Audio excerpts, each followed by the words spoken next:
You come to me on the day of my daughter's wedding, and you haven't subscribed to the channel yet. Come on, do the right thing. I'm gonna make you an offer that you cannot refuse. Hit the subscribe button, ring the bell, and show a little respect. Back to the video. I mean, first of all, it's probably not even legal. I mean, he's probably violating international law. Marco Rubio takes this very personally, and he's got Stephen Miller behind him, my understanding is, and the two of them are going hard after Maduro. This is consistent with what America has been doing in the region for the last 200 years. Anthony, the question everybody's asking here is America formally at war with Venezuela? This episode is brought to you by Revolut Business, the all-in-one business account to manage your finances. Nothing makes you feel like a sucker faster than bad exchange rates. Revolut Business, though, keeps it simple. Over 30 currencies at the same interbank rates that banks use, with plan allowance and during market hours. Don't want to track markets? Set automatic orders and price alerts to time your deal. Paying salaries in places like Dublin or suppliers in Sydney, no problem.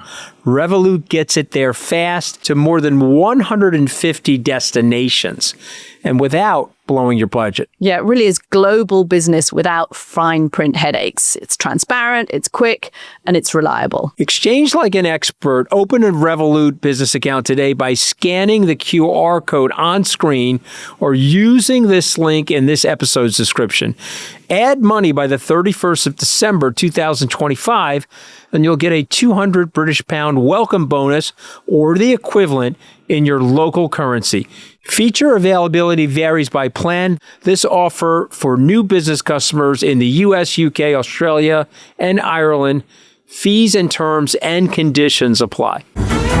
Welcome to The Rest is Politics, US. I'm Katty K. And I'm Anthony Scaramucci. This week, Anthony, we're going to talk about Trump's so-called war on drugs, his attacking boats off the coast of Venezuela and Colombia, because there are now concerns that this could lead to more of a kinetic war and possibly even the United States trying to launch regime change in Venezuela. This has all been happening slightly below the radar.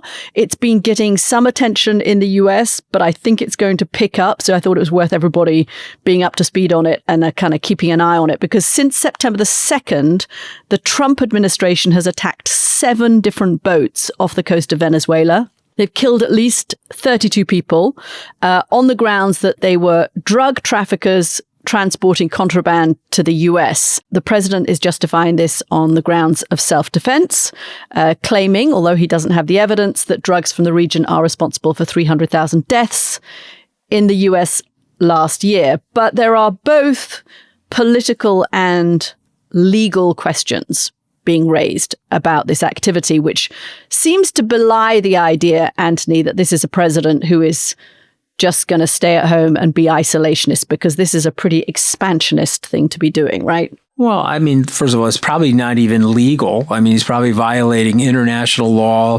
He's violating the whole concept of due process in the free world. And I think you and I both know it's about trying to control the whole region and force and flex. But I think there's something else going on. I just have to tell people what I think. He's trying to anesthetize everybody to random killing. Because if you can randomly kill people off the coast of Venezuela or Colombian fishermen, and people are like, hey, that's fine. Maybe you'll push it onto the mainland of the United States. Maybe the narrative will be, well, that was an illegal alien and we thought that they were dealing drugs. And so we shot a cruise missile at them in their tenement home in some urban city. You know, again, with him, you don't know where he's going or what he's trying to do, but all those things are on the table. By the way, Katty, you ever been in one of those boats? My dad had a 20-foot fishing boat. It had 150 horsepower outboard engine. You think you can go from Venezuela to Miami with a boat like that? You think you can get there? You can't get there, Katty. So this nonsense that he's going after people that are bringing the drugs into the country is absurd. And this is why Rand Paul's going after him, you know? And it's fentanyl in particular. And what he's saying is this is all part of the war on fentanyl. This was what helped get Trump elected in 2024 was going hard after fentanyl drugs. Deaths in America, fentanyl deaths are actually coming down. And Anthony, the fentanyl doesn't even come from the Caribbean. The fentanyl tends to come over the border from Mexico. The majority of it brought over the border by American citizens. It's not sitting in boats off the coast of Venezuela or the coast of Colombia. I think what I've heard that's interesting is that behind this is Marco Rubio, who is of Cuban descent, came out, of course, under Fidel Castro's regime. His was a family that was one of many that escaped from the Castro regime to Miami. He's always had a very hard line on socialist governments in Central America because of his Cuban background. And he is driving, my understanding is, this policy in the White House. This is one area you don't see much of Marco Rubio, right? It's like we're looking for the Secretary of State, and I don't know, I can't find him very much when it comes to Ukraine and Gaza. But on this issue, Marco Rubio takes this very personally, and he's got Stephen Miller behind him, my understanding is, and the two of them are going hard after Maduro. They think that this is going to help them perhaps with Venezuelan voters.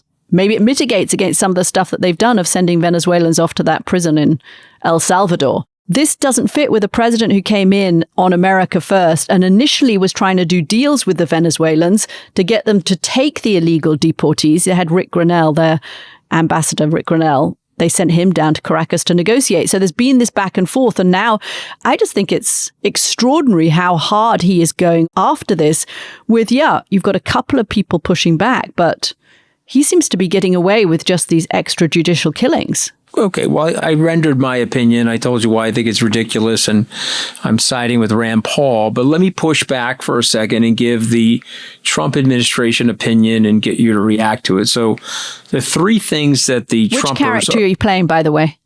Are you Caroline Leavitt? No, I see myself more as a Pam Bondi, actually. We could talk about that after the show's over. But yeah, I don't see myself as a Caroline Leavitt. We may need a bit of therapy on that one, but okay. Yeah, no, I see myself more as a Pam Bondi because, she's my age and she's moisturizing. Let's put it that way. She looks good for her age. Okay, so here we go. Ready? National defense argument. That's number one. Okay, this is in our interest, national defense. There's a national security threat. These are criminal terrorists, and therefore they are enemy unlawful combatants. And so if you're enemy unlawful combatants, then we can use the military against you. Okay, and this is how they're justifying military force in international waters. Number two, okay, they're going to say that this is inside the existing legal framework of the United States, that as commander-in-chief, the president can conduct these, it's under that Emergency Powers Act that he's veiled under tariffs, everything else that he's doing. And then the last thing, and this is the thing that Trump would say, he would say it quietly. He wouldn't say it to you, Katty. He definitely wouldn't say it to me, but he's saying it internally. This is not a drug war. This is a culture war. Okay, always look at Trump through the culture war. My white, living and breathing, on the Bible Belt people, those people, these are bad people. They're black and brown. They are bringing drugs in. We hate drugs. Trump's our guy. Blow them up. Blow them up. And then again, I don't get it because in our country, I guess we don't learn this anymore, but there's an entitlement to innocence. There's a presumption of innocence, and there's also due process. You have to have some type of process before you start indiscriminately shooting at people. Ms. Bondi, may I ask a question? The question everybody's asking here is America formally at war with Venezuela? I have no idea why I said Miss Bondi, by the way. I'm in trouble now, but anyway. I'm sort of loving it. Is the United States at war with Venezuela? The United States is at war with the enemy combatants that are emanating from Venezuela. We're not at war with the sovereign state, but we're at war with this stateless, amorphous, what we would define as a terrorist organization. So that's why the Defense Department has moved 10,000 troops into the region, 8 American warships and a submarine now in the Caribbean, to go after a few people in fishing boats who may or may not be carrying drugs because we haven't actually had any access to the intelligence that the Defense Department had before firing on these people. How does that fit in international law? Ms. Bondi. Okay, well, this is consistent with what America has been doing in the region for the last 200 years. We're controlling the maritime shipping lanes. There was a guy by the name of James Monroe who said that we have to make sure that we have hegemony in the Western Hemisphere of the world. I mean, I got to break character here for a second, though, because you've got me and I'm like painted into the corner. And what I want to whisper to you, because I'm under oath as Pam Bondi now, what I want to whisper to you, I want to lean in and say, hey, Katty, this is really effed up. And we're trying to knock Maduro out of office with all this bellicosity and all of these threats. And by the way, that's really bad for us because it makes us look like jackasses and a banana republic. But let's go back into character. Okay, ready? So that's it. It's the Monroe Doctrine, Miss K. It's the Monroe Doctrine. Okay, let's get back to the politics of this for a moment, because I think the whole legal issue is dubious, and that's why you've got Rand Paul standing up and saying, in an unusual, outspoken moment against the president, saying, hey, this does not work. You can't just go attacking people willy-nilly without some kind of authorization, going through Congress or having some kind of look at the legality of this. But let's talk about politics, because in a way, I think Trump... Before you go to the politics, I just want to say something, because I'm now channeling Trump. Rand Paul...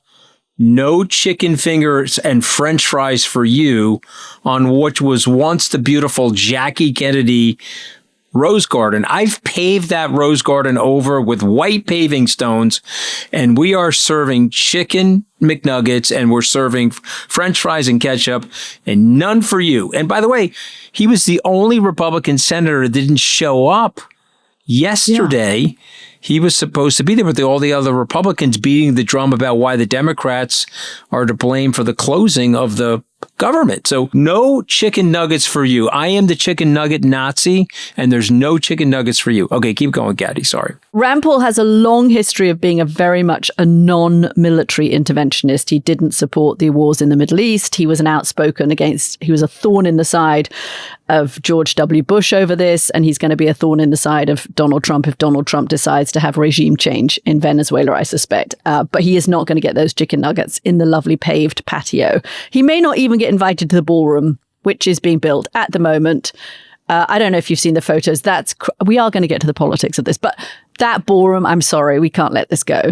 Blowing up half of the White House, not half of the White House, I'm exaggerating, a bit of the East Wing to create this massive gold ballroom. I'm going to be the contrarian for a second, okay? You think it's nice to have a ballroom?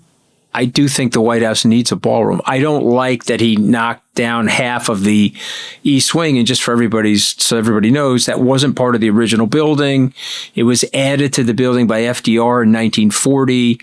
I think you've walked through there. I've walked through there. It's quite beautiful. It's a reception area, beautiful portraits and pictures in the area. He knocked down a good portion of it to open up that area for this ballroom. But if you were asking me, and Trump went to Obama 10 years ago and said, we're having these state dinners on the lawn in tents, and, it's the American government, it's the American president, we should have a ballroom. And Trump said he would raise the money to build the ballroom. Of course, Obama rebuffed him. Obama built a basketball court. Well, he built a basketball court. They all do something. Jimmy Carter put solar panels on, Reagan took them off. You had a swimming pool for Kennedy and Roosevelt. Some people were very mad at Richard Nixon. The Brady press room, where I actually gave my one infamous press conference there, is on top of the swimming pool. And if you go down the steps, Katty, you can still see the tile from the swimming pool that was built in the 1930s for the polio-ridden Roosevelt to get his exercise in. So I get the fact that we're going to make changes, but smashing into the building and destroying part of the building, I think is really bad. And it's just bad form. Well, I think destroying some of the history of the building, you could have added on a ballroom. I've been to state dinners in the tents. I thought they were kind of lovely. And I've been to big parties which held hundreds of people in some of those big reception rooms. Those are lovely too. I would have thought they were enough, but you could always add them on. I don't know that you needed to blow up a section of a historic building. I'm with you on it. Okay, the politics of the Venezuelans, which is interesting. Trump was kind of masterful. In his first term, Trump reached out to the opposition against Maduro in Venezuela, was a big supporter of Juan Guaido, who was the opposition leader. He invited him to one of his State of the Union addresses, and he was a guest of honor at the State of the Union address. This had the kind of instant effect of turning Venezuelan voters in Florida, which at that point was a swing state, into instant Trump supporters. And they voted for Donald Trump in 2020, helped turn Florida red, and have been strong supporters of the president ever since. And they're not an insubstantial voting bloc. But here's the problem for Donald Trump. He's been losing support amongst Venezuelans because Venezuelans have been particularly targeted in the ICE crackdowns. A whole bunch of them have been sent to that prison CCOT in El Salvador. And his support amongst Venezuelans in polls has dropped pretty dramatically. Now, I don't know if targeting these boats is part of a drive also to drive up support domestically at home amongst Venezuelan voters, but it wouldn't hurt him to get his support numbers back up amongst that. But Katty, he's at 37%, though. He's at 37%, so it's not working, right? Job approval rating, you mean? Yeah, his job. So he's at 37%. He's not polling well with these Venezuelans now in Miami. He's not polling well with the farmers in Iowa who all voted for him. Not one soybean has been purchased by the Chinese. He's giving all these different people grief. Man, this is random. It's not necessarily a poll, but there's several Dominicans I know in New York. They work in the various car garages. They all voted for Donald Trump. Now their family members are faced with ICE raids, and they would like to pull their vote back. So why is he doing this? And how is it working for him? Tell me, is there something that he's doing with this that I don't see? Or maybe he's just preparing us for martial law? Is that what he's doing? I think that there is an element of Trump's policy which is unusual in this second term, which is the degree to which he has actually been interventionist and he has been spending a lot of money around the world. Yes, he cut the US aid budget and he pulled back from conventional ways of spending.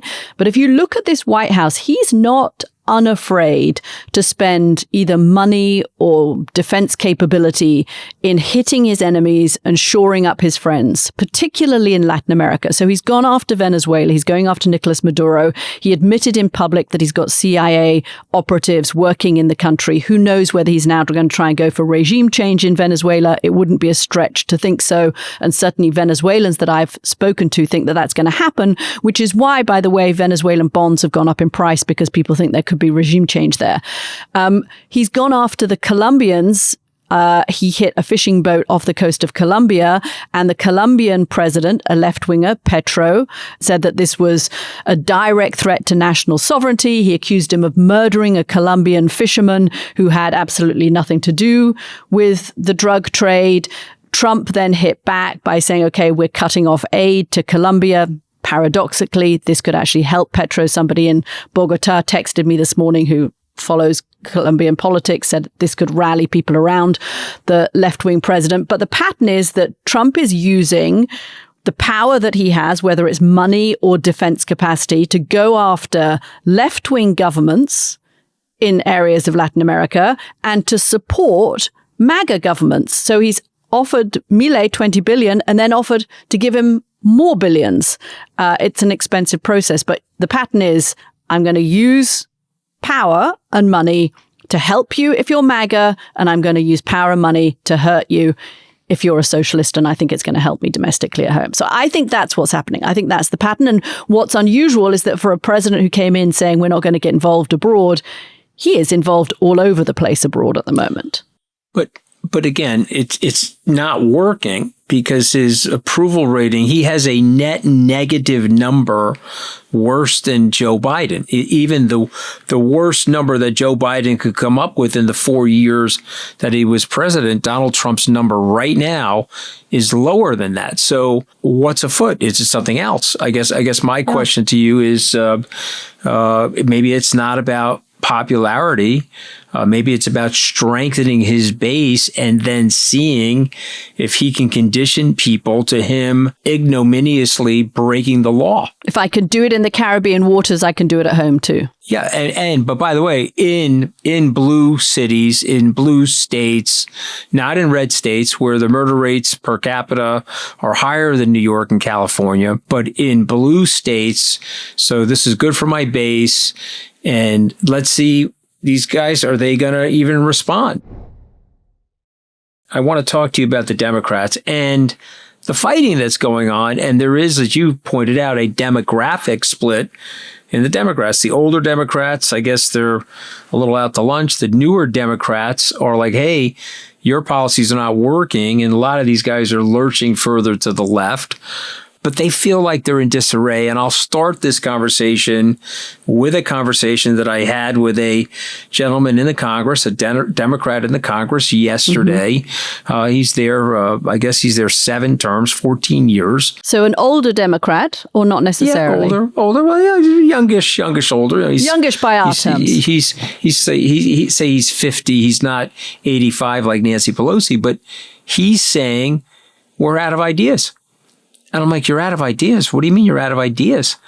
Well, the founders didn't contemplate this, and the founders didn't contemplate that. And the founders didn't contemplate that the whole Republican Party or one side of the partisan politics would just capitulate to somebody like Donald Trump. So I don't know. Are they out of, can you believe that they're out of ideas, Katty? And then if they're out of ideas, what ideas could we present to them? I have a couple, but I'm interested in what you have to say. Well, I think that being out of ideas is partly why you see the kind of biggest generational split that I've seen in the Democratic Party for a long time. You now have 20 Democrats under the age of 40 who have thrown their hat in the ring for the 2026 midterms.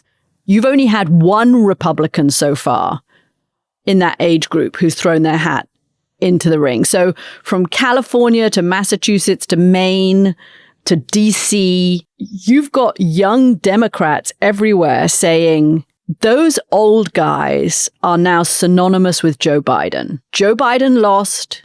He gave us out of control inflation that means that we younger people can't afford our rent.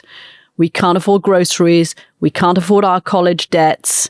And we need to have a real change in the party. And it's not just, I think, a change about age. Okay, here you go. Of the 52 House lawmakers who have served more than 10 terms, 70% of them are Democrats. Since 2022, the party has also seen 8 members of Congress die while they were in office. 6 of them were aged 70. This age issue for the Democratic Party has been around for a long time, but Joe Biden blew the gasket on it. He blew the lid off it. Because now you've got younger Democrats, I think, feeling emboldened, saying, look what the old generation gave us. They lost. And so anyone who is older in the Democratic Party is now synonymous with Joe Biden, and therefore synonymous with losing. And I think all of those ideas that came from the older generation of we play by the rules, we, focus group people, we bring in older people who have a track record of already winning in politics. We get the committees to decide who has done enough of their time, and then we promote them. That's what's gone out the window. I think this younger group are saying, to hell with that way of finding candidates. We don't care because your model doesn't work anymore. The model of your ideas doesn't work, and the models of the way you do politics, the way you find candidates doesn't work anymore. So that's what you're seeing from younger Democrats. Are they right? I think that is the $100 million question. So in the case of Mamdani, they were right in that they found a candidate who had mastered the communications methods of this generation, not the communications methods of Nancy Pelosi's generation, in order to win a primary and become the next mayor of New York. But I think New York is a little different from the rest of the country. And so can these younger candidates who are in their 20s, early 30s, who are challenging people in their 70s and 80s, can they win? Well, The old guard would say it's all very well having these people who are fantastic whizzes on social media and who seem to catch fire super fast because that's the way social media works, and who raise a lot of money very quickly because that's also the way that social media works. But when it comes to actually vetting these people, that's when you start getting into trouble. I mean, the person that everybody's talking about this week is Graham Plattner, who's this oyster farmer, ex-Marine in Maine, who's 44 years old, who is taking on the 77-year-old who is running for the same Senate seat on the Democratic side. He literally, in the space of a few weeks, he had national profiles. When I was up in Maine a couple of weeks ago, tons of people turned out in the local village to hear him speak. But now it comes out, the opposition has all of this research on him of all these texts that are coming out that he says he's mortified by. He's got a tattoo, which is some people say is a Nazi symbol. He says he's going to get it removed. So you can get these people who come out fast and don't come up the traditional way, but you can have problems, right? It can blow up in your face. And that's what the old guard would say. If you don't vet people, you can't win. I'm going to say something that probably will upset my Republican friends, but if I were Mondami and I won the race, I would call myself a democratic socialist, but I would run the city the way Mike Bloomberg did, where there was a tinge of social progressivism and there was a tinge of good business policies and good business practices coming from City Hall that enabled businesses to feel comfortable moving back to New York and growing jobs. Do you think that's possible? Do you think he runs as more of a centrist than he's campaigned as? I think it is possible. Well, I don't know if it is or it isn't, Katty, but hear me out for a second. Could you imagine the brilliance of that? Because he is a great messenger. He's a TikToker. He's got the mojo, or as the younger people say, he's got the riz. Okay, and could you imagine?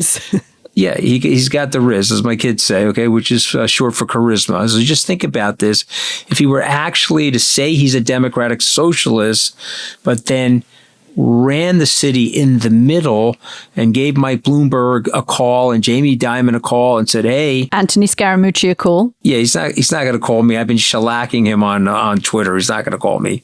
Because I have a PhD, a self-declared PhD in pissing off politicians with my randiness, Katty. So I'm sure he's not going to call me. With your what? Randiness. I'm randy. I'm sassy. You know what that means in English? Okay. Oh, I don't think you think that's what it means. It means horniness. I probably should cut that then from the podcast. I didn't mean that. I think randiness we may have to just do that little bit of translation for you. If you do the randiness in the American dictionary, it's like you're a wise ass. That's what it means. Yeah. We have sort of a Randy Pam Bondi on the podcast today. I'm driving my tank right now. I've got 3 gears, but they're all in reverse. Okay, but even I'm blushing. Here's the thing, though. Like, you're not going to swear the representative in from Arizona. Think of what the Democrats could really do with that. That should be a galvanizing national incident. It's not. There's a little bit of grandstanding going on from the Attorney General in Arizona, going to sue Mike Johnson in the House of Representatives to sit the representative from their state. But just imagine if these guys had it together and they all got together and said, look at these guys, look at what they're doing. And what if they got the No Kings protest and they expanded on it? See, Ted Cruz said something this week. The Republicans are not listening to him, but they should. But he said, hey, I would be worried about this. This feels like a Tea Party movement for the left. And the demography is a little older. But what if you got the younger people involved? What if you went to Mondami and AOC and some of these younger charismatics on the left and said, whoa, why don't we make this one of the hills that we're all going to die on? Right? And forget Schumer and Pelosi and these people. They're so far past their sell-by date. You just have to promise me when I'm past my sell-by date. Someone's got to, Fiona, if you're listening, if I'm past myself, just knock on my forehead. Don't worry. Yeah, just tell me. Do you think we won't? No, I'm pretty confident that you will. But Schumer is completely out to lunch. Okay. And by the way, Hakeem Jeffries. And he's getting a lot of criticism, obviously, and there's a potential leadership challenge, as we both know. He does not have the riz, Katty. He's a younger guy, but he does not have the risk. And that's what's interesting about this is it's not just age, because the candidate who declared this week, Seth Moulton, is 44. He's seen as that kind of generation of people. He's taking on a 79-year-old challenger, Ed Markey in Massachusetts. But he's somebody who does, I think, Seth Moulton actually kind of military background, has some of that charisma, and particularly these really much younger ones, these 20s and 30s. It's not just the fact that they're young, it's that they communicate in a different way. They have an appeal. Now, whether they can withstand the vetting process long term, I don't know, but you're right that Ted Cruz is smart to say, let's be concerned about this, because young people helped Donald Trump win the election in 2024. And now it's young people who are leaving Donald Trump in droves. There was a poll out saying 94% of Trump voters under the age of 35 approved of Trump back in February. Now it's only 69%. That's a big drop. He can't afford to lose young Trump voters like that. So if young voters who voted for Trump are not happy and they find people with charisma in the Democratic Party who are not old geriatrics who do not represent them or their issues or the questions of affordability or how to meet rent, then I think these younger candidates are onto something. I mean, they're not traditional. There could be problems like Graham Plattner up in Maine, who had all these things come out about him. And they do need vetting because that stuff will come out. It's all there on social media. Everybody has a social media account. But they're onto something about a genuine split in the party, and genuine split on a range of not just style, but I mean, take the issue of Gaza, right? There's an extraordinary split, a Democratic pollster told me yesterday, on the issue of Gaza, with a quarter of younger voters saying that it's a make or break deal. It's a deal breaker for them in a candidate. So that they're changing their politics and they're changing their style, and the old guard of the Democratic Party has to get out of the way. I think they just have to get out of the way, right? If the Democrats want to carry on winning the midterms and winning congressional races. I don't get it. I would be breaking every mold. I'd be breaking all the china in the china shop. I would be trying everything. And I would say, okay, wait a minute. If these guys have the mojo and they have the messaging mojo, is there any way, because what is good politics, Katty? Good politics is you say one thing and you do another. You do something slightly different than what you say. You know, my buddy Andrew Sorkin just wrote a great book called 1929. I read it. It's good. And talking about FDR's coming off the gold standard. If you remember, Senator Glass, who was the progenitor of the Glass-Steagall legislation to separate the banks from the investment banks, did not want to come off the gold standard. He campaigned on not coming off the gold standard. But he came off the gold standard because he wanted the power and he wanted the flexibility of the liquidity to see if that would be one of the elements to resolve the crisis. And so what does a good politician do?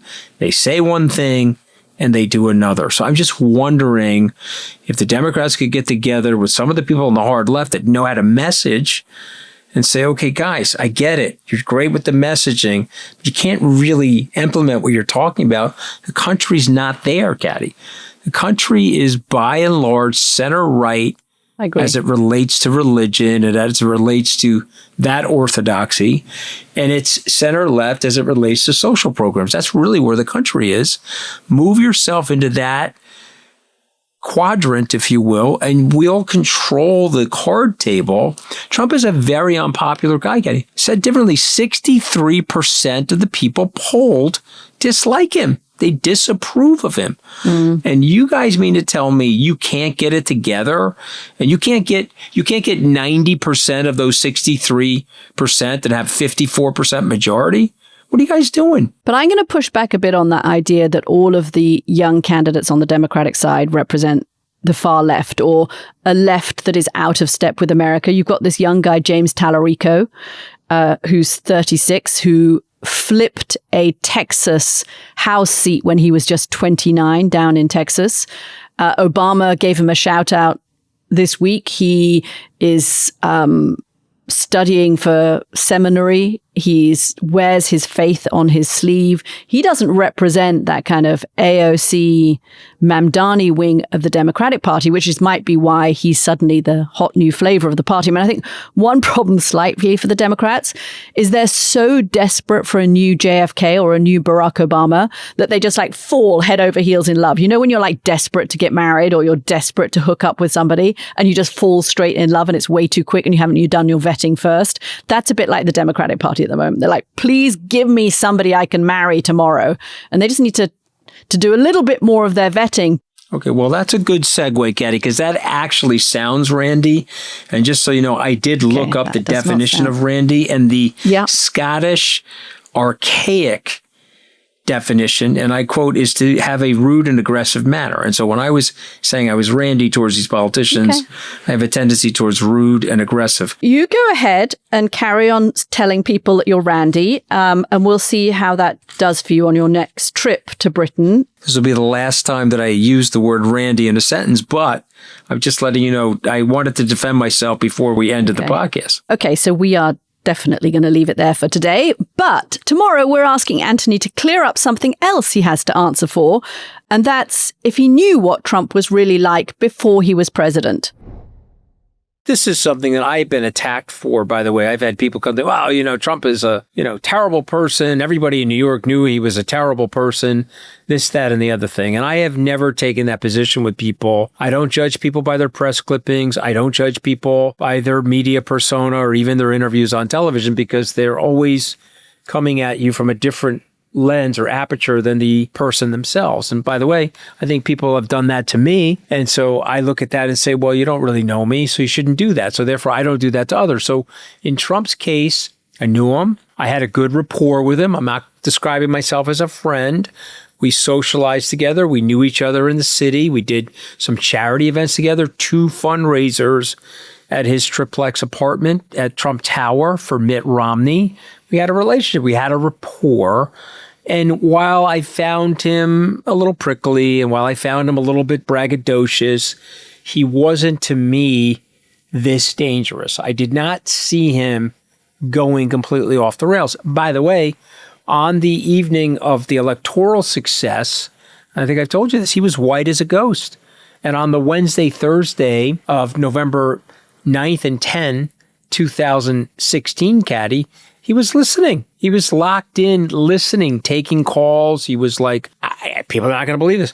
I'm never tweeting again. Don't worry about me. I'm going to be not tweeting. Think of me as Abe Lincoln. He wanted to be a real president, right? He did. First term. He wanted to be respected by the establishment. And that's what's changed. Now he doesn't give a damn about the establishment. Yeah, so did I see this in his personality? I didn't.